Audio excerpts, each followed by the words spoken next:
და ჟურნალისტმა ჯენარო მონტუორიმ კომენტარი გააკეთა ჩემპიონთა ლიგის ფინალში პარის სენ-ჟერმენის გამარჯვებაზე და განსაკუთრებული ყურადღება ხვიჩა კვარაცხელიაზე გაამახვილა, რომელიც პარიზულ კლუბს იანვარში შეუერთდა.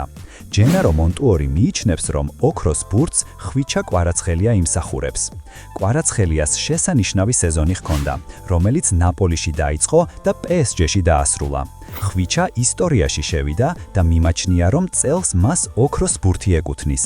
კვარაცხელიამ ამ სეზონში 2 ქვეყნის ჩემპიონატი, იტალიისა და საფრანგეთის, ასევე საფრანგეთის თასი და ჩემპიონთა ლიგა მოიგო. მართალია სერია A-ს ჩემპიონობისთვის კვარას ოქროს მედალი არ მიუღია, რადგან მხოლოდ სეზონის ბოლოს განაცხადში მყოფი ფეხბურთელები დაჯილდოვდნენ, მაგრამ სამართლიანობა მოითხოვს. ვთქვათ, რომ ჩემპიონატის პირველ ნახევარში გოლებითა და საგოლე გადაცემებით ნაპოლის გაჩემპიონებაში მნიშვნელოვანი წვლილი შეიტანა.